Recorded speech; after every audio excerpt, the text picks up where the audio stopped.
Hey, Jack. Hey, Margaret. So I just see everybody up at the screen. Look, oh, there they are.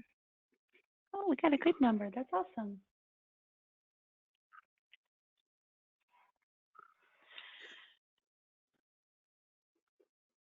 All right. All right, you want to go ahead and get started? Yeah, let's do it. Sounds good. Thanks everybody for joining. I hope that you find this as easy as I do. I didn't bring my laptop in. It's like 20 pounds and I'm not that strong. But Sarah's going to walk through as if she's an agent and register. So you can see how very user-friendly this system is.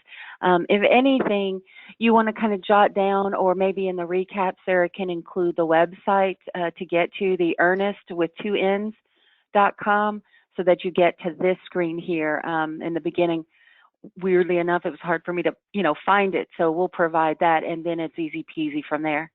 As an agent, you're going to set it up one time only. You want to make sure that you have your email next to you, because what happens is, because of the security system that is set up, it's a bank level, so it'll always do a two-part verification. So you will register, you'll put in an email, and then every time it's going to send you a verification code every time you log in. And so you always want to have that email ready. And then you put in the code and off you go. In this instance, we're going to register as an agent. So go ahead and click that top right.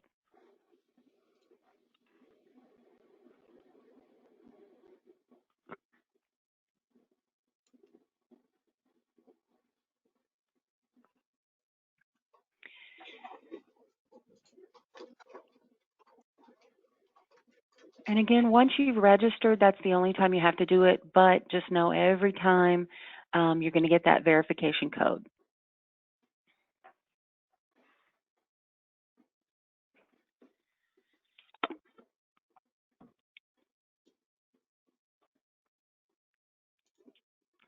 And while we wait for that to come in, I probably should have started with the intro. The reason, and you guys may have heard this, the reason why we went to this obviously is for convenience. We were already on this track, actually with another vendor, and this just came along.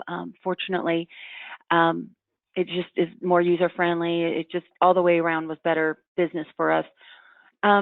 But we want to obviously make things easier for you. So it's the same concept as what I've done with the wire of commissions.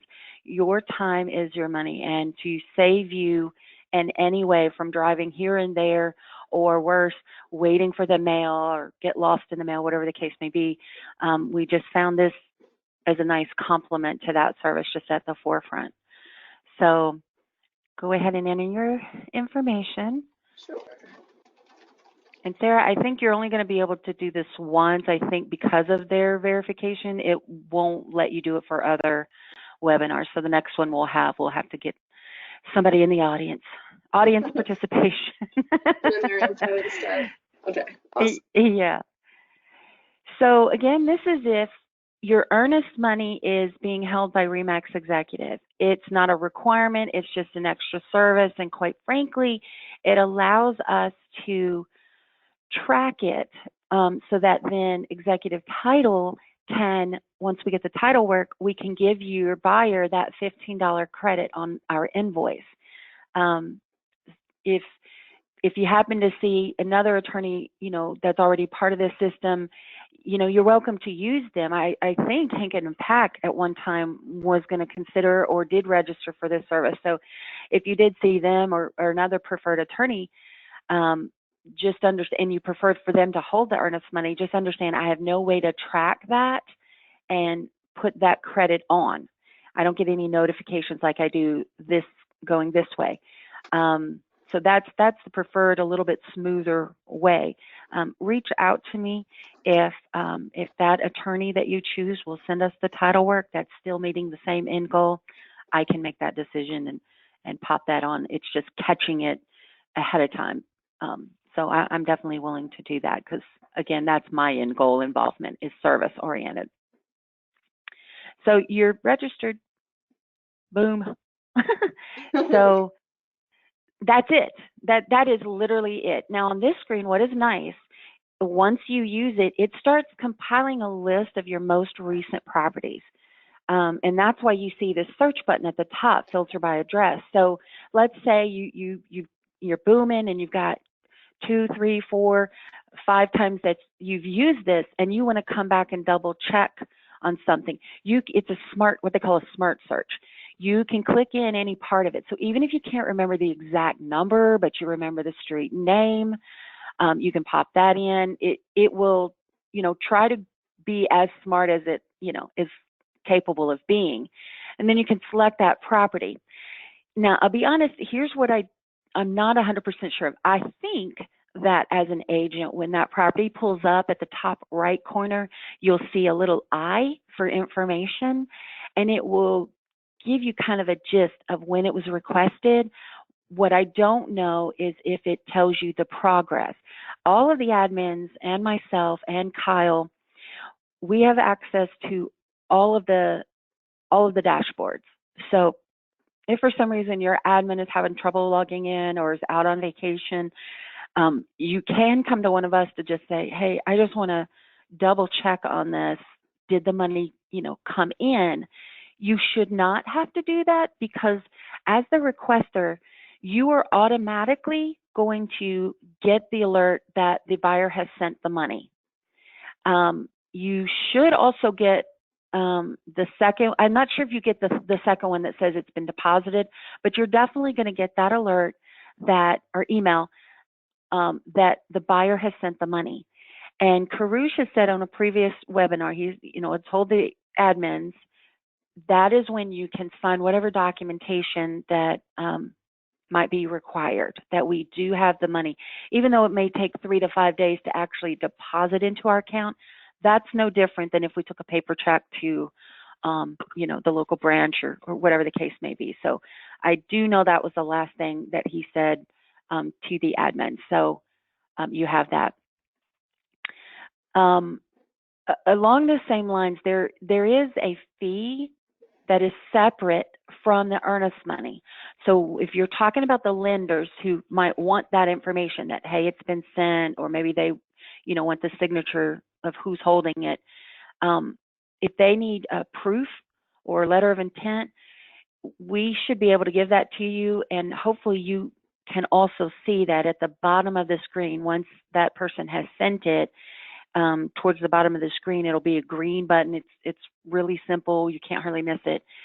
That you can print out, that a formal letter, will say the details of it. X amount of dollars, has been requested or sent, whichever the case may be, the date, and the amount of the earnest money. It will not say the amount plus 15, but just know the $15 is a earnest fee for the service.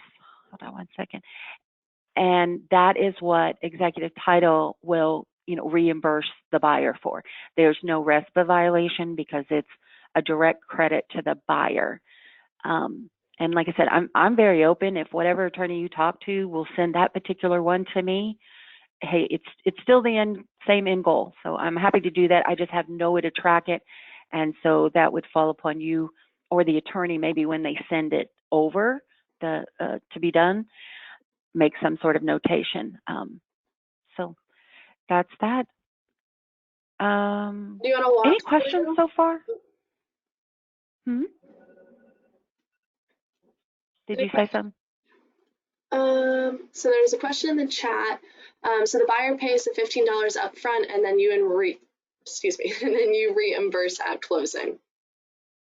Yes, and the reimbursement, it won't show up directly on the CD. It's going to show up on the invoice that we send, because we're actually taking it out of executive's portion.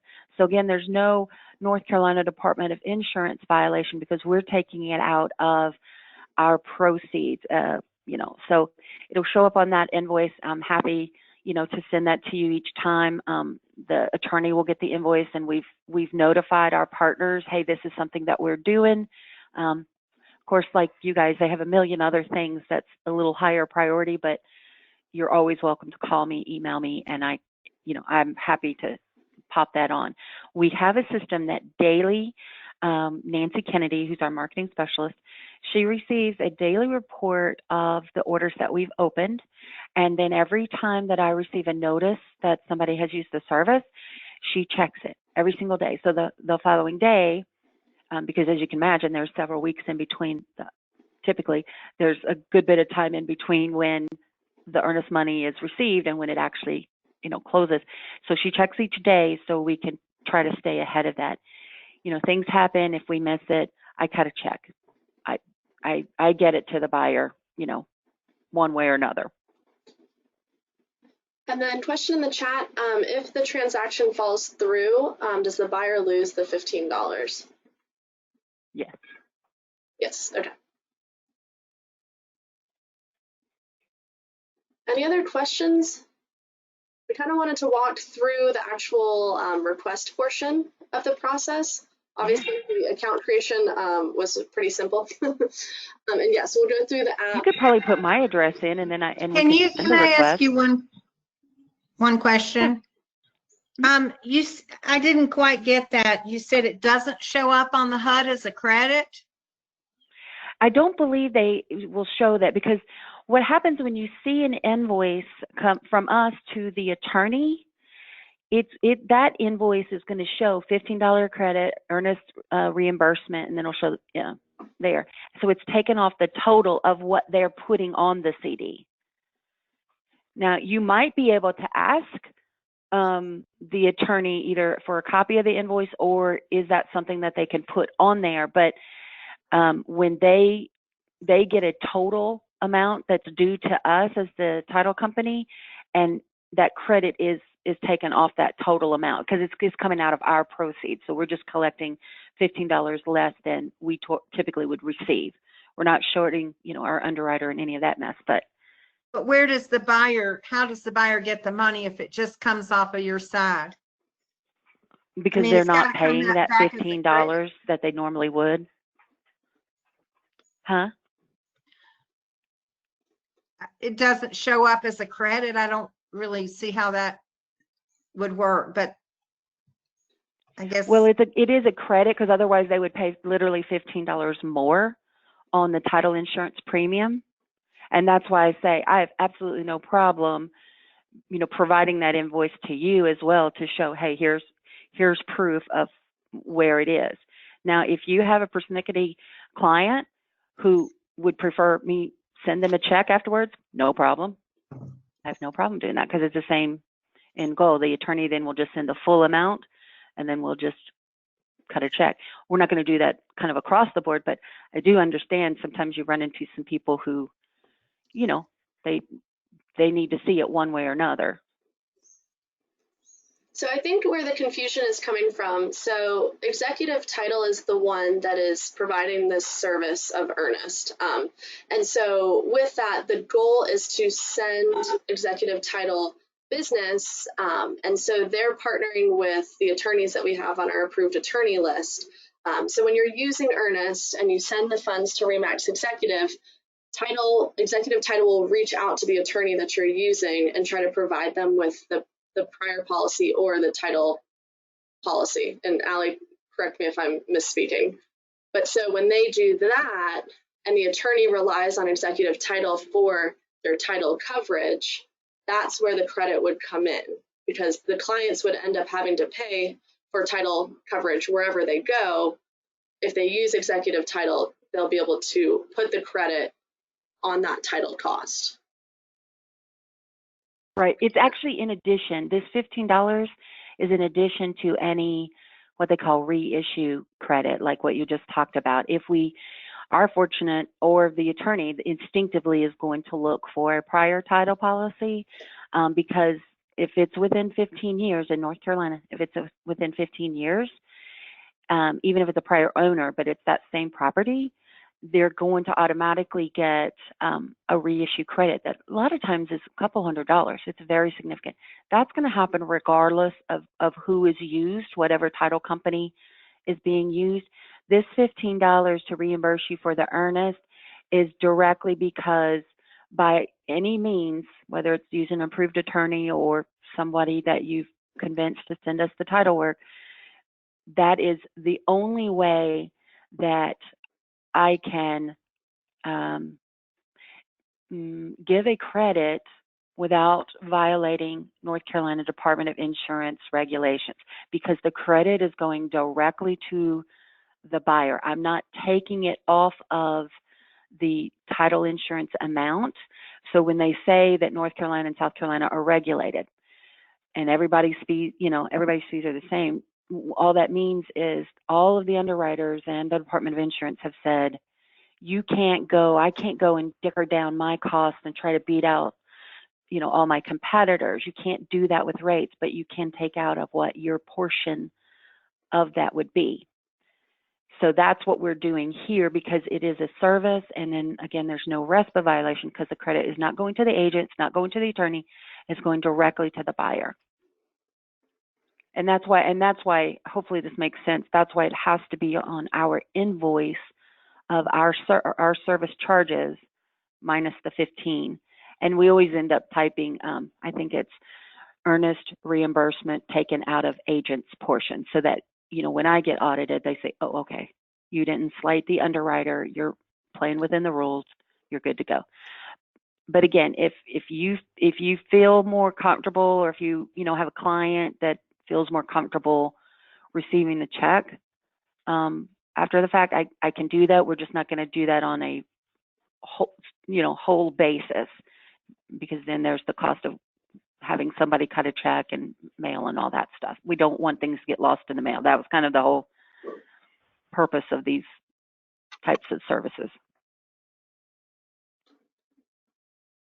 So if you guys have any questions about that, definitely reach out to Allie and she can kind of explain it further. I think it might be helpful to kind of walk through doing the request. And then we also have the attorney list and all that good stuff pulled up, info on the app. So we'll walk through all of that, and just let us know if you have questions. And Alice's question in the chat, so do all the attorneys on our approved attorney list automatically use our title company? And I think that is yes. For the most part, yeah. I mean, I can't say 100% because people make mistakes or they have new staff and so forth. So it is something that if you use this, that you would want to double check with them. I always like it, and most of our attorneys are like it, when you send the contract over to them, you put it in the body of the email, use executive title, just as that reminder, because they sometimes get audited. So that's good. But when you're reviewing that CD, you want to see executive title on it, because you want to make sure you got, this credit. And we are advising all of them of this program. But again, they're like you guys, they have so much on their mind, and they're not necessarily going to remember that, but they have to send it to us. And for the most part, all of them do that pretty regularly. Awesome. Alrighty, so if everyone can see my screen, so really simple, there's a plus sign. Click on the plus sign and it's going to ask you for the property address, escrow holder. So let's go ahead and we'll put in our property address.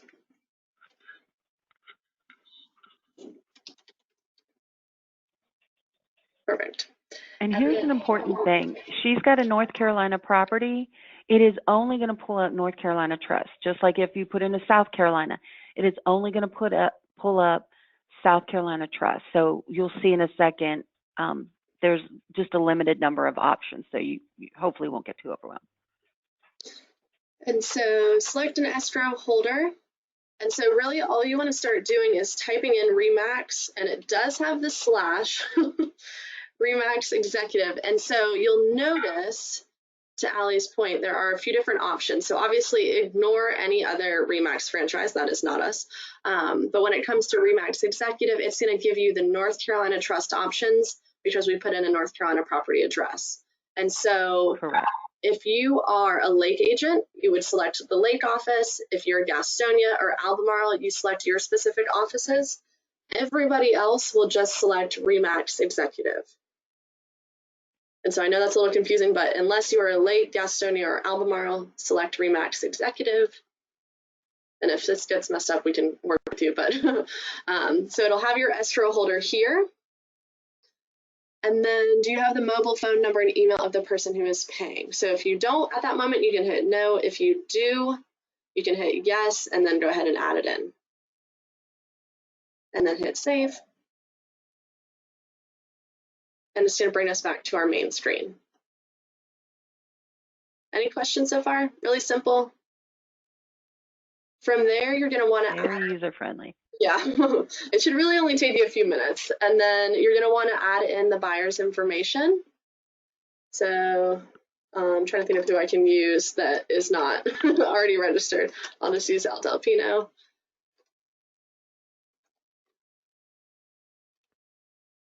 And it's mobile. One moment, please.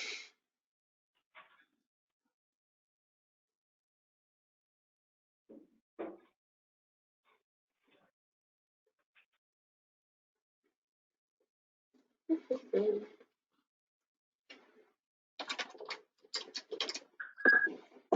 then add payer info. Perfect. Back to the main screen. So you have all of your information, the property info, the escrow holder, your buyer's info, and then you set up the payment.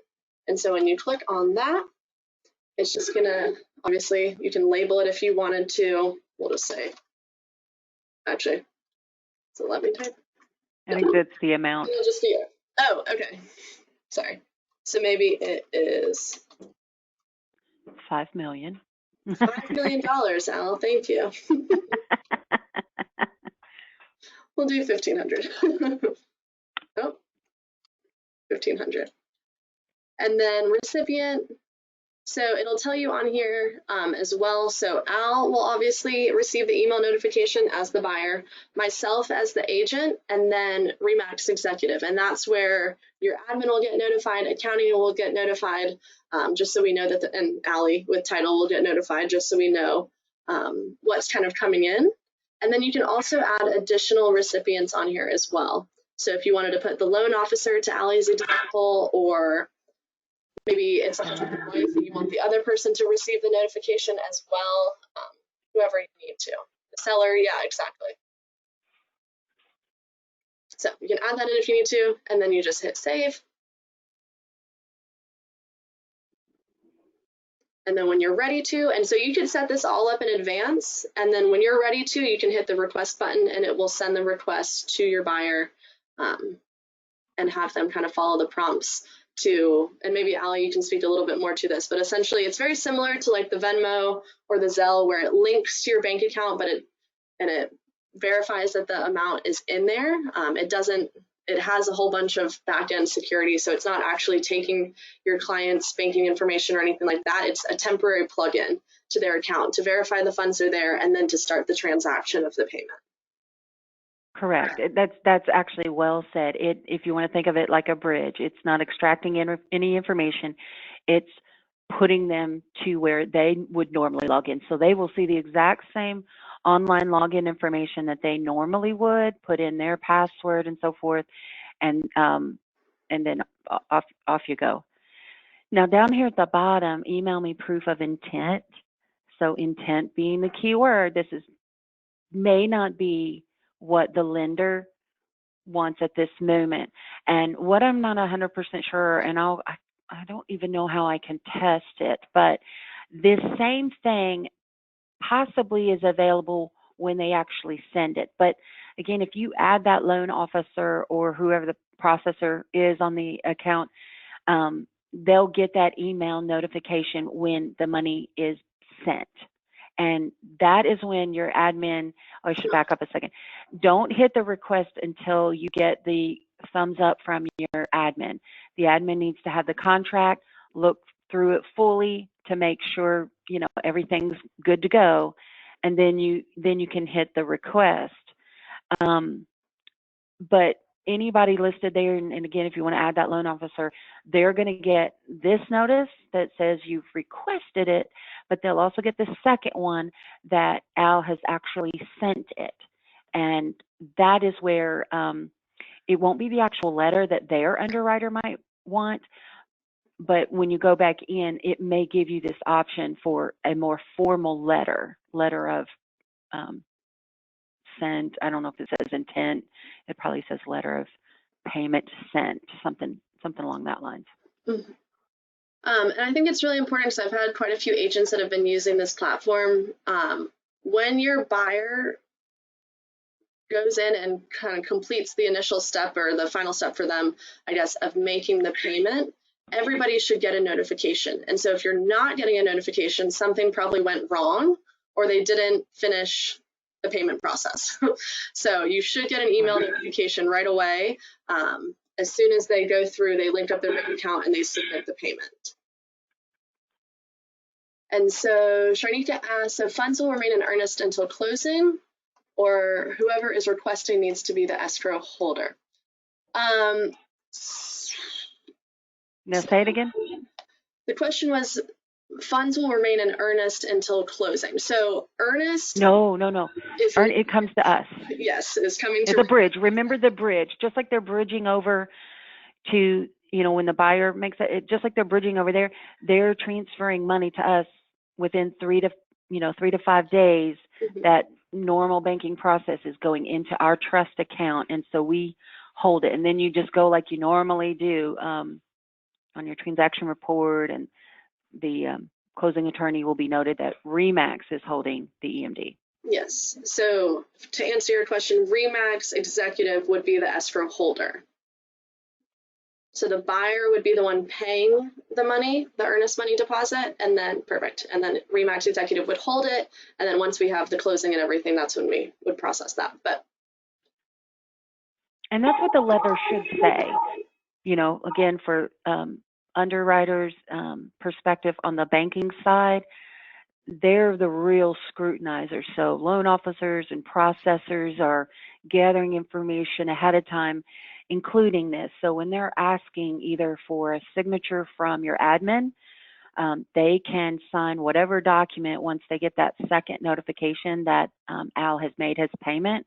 They'll get that email. At that point, they've been given the okay by Karush to sign whatever document that RE/MAX is in possession of the Earnnest money. Along this lines, I do want to kind of throw it out there. On a rare occasion, the person does not have either money in the account, but more likely they are possibly putting in a savings account instead of checking account information. So we prefer and highly recommend checking account information, but most banks, but Navy Credit is not one, most banks will allow their savings accounts to send out ACH payments, but Navy Federal Credit Union is one that does not. And so in one particular case we've run across so far, that was the situation. So I just said, well, I'm going to highly recommend checking account, but I do understand some people have really great deals with savings, and that's all that they had. They don't even have a checking account. But in those cases, you can still work with Earnnest's help to kind of get it pushed through, which is what we did in that case. Yeah. And again, if you're not receiving that confirmation email, then you know that there's some sort of issue. So confirm it's a checking account. If it is a savings account and it's not sending you a confirmation email, just reach out to Allie, and her and Earnnest can kind of get it squared away. Absolutely.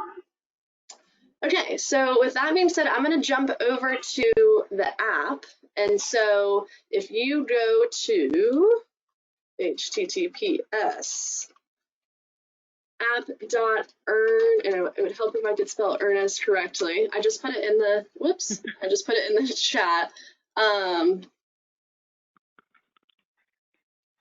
You can also download Earnnest on your phone. So essentially everything that we just did in terms of requesting the funds, creating an account, all that good stuff, you can do that from your mobile device. It's a little tricky to find the Earnnest app directly in the App Store.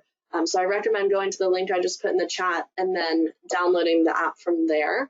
But essentially the same exact functionality, just mobile friendly. And then I did want to show you guys where you can find the approved attorney list. So if you are interested in using Earnnest and you do want to partner with some of our approved attorneys, you can find the approved attorney list on Wolf Connect. So if you log into your Wolf Connect account, there is underneath office links on kind of the top left, there is a link to the approved attorney list.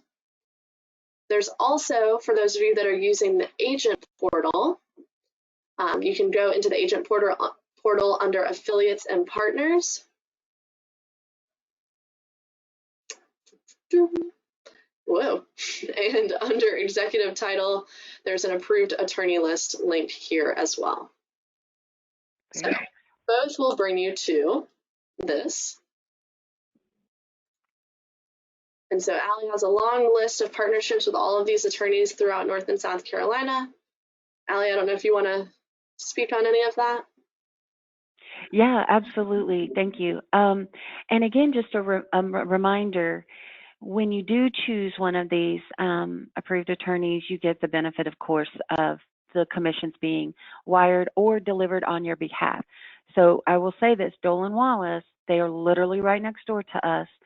They curry it down. They do not do wires, but they meet that same end goal. But everybody else wires.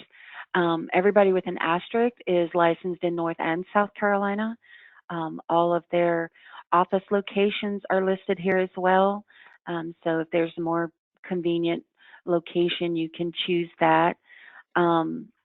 Brady and Kosofsky, as well as Jason Norman, they're right there together on the far left. Both of them have travel to use services. Brady and Kosofsky, there is a fee. I'm not sure if it's a flat fee or within a certain radius, so you would have to call to them. I don't know about Jason Norman. He's the only attorney there. Maybe he has another one. I'm not really sure, but he's one person, so he might have a limitation there on that. I just don't know. So this is a compilation of both large and medium to small firms.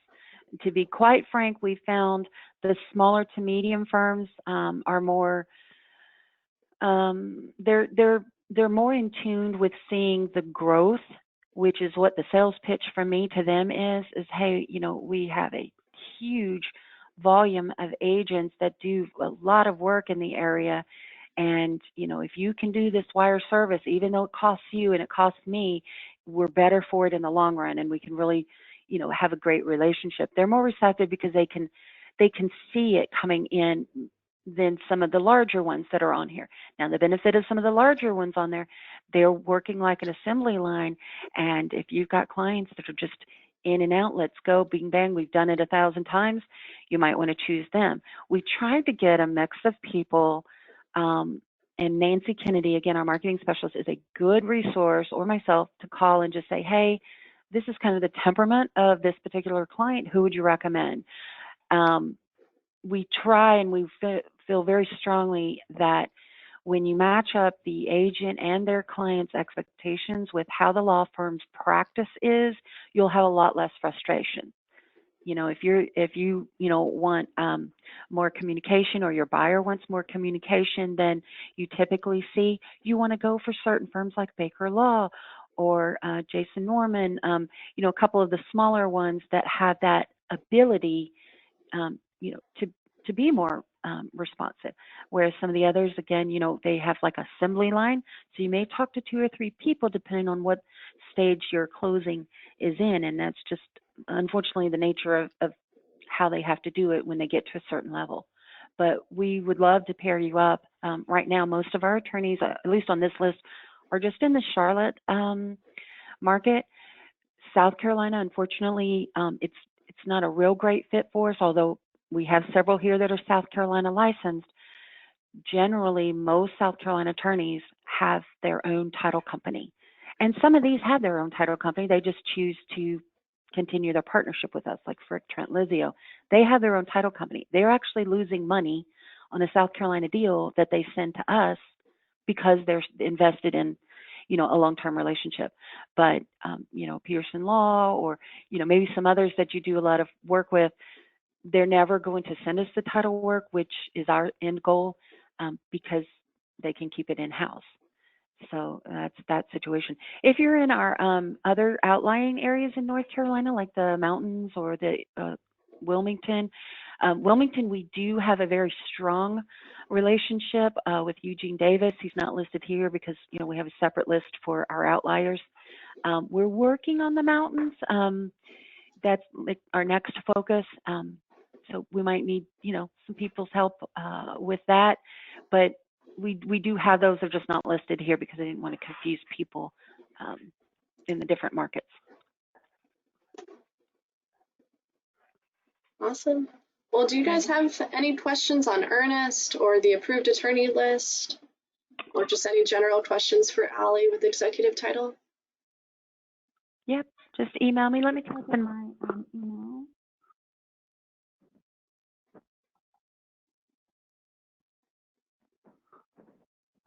One quick thing, and it's just kind of unrelated here.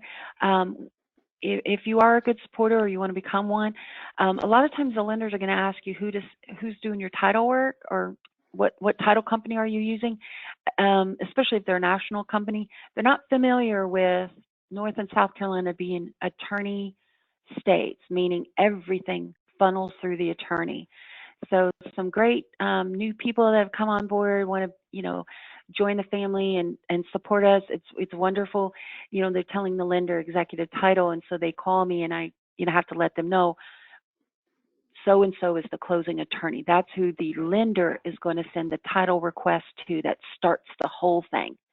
So just kind of keep that in the back of your mind. The best way is to use an approved attorney. If you are not using an approved attorney, if you let the attorney know in the body of your email, please use our affiliate executive title. That again gives the attorney what they need for their records that, hey, this specific title company was requested, I'm good to go.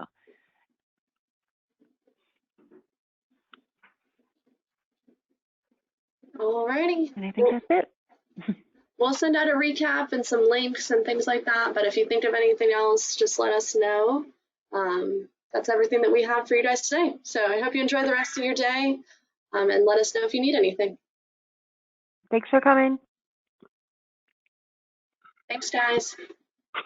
Bye.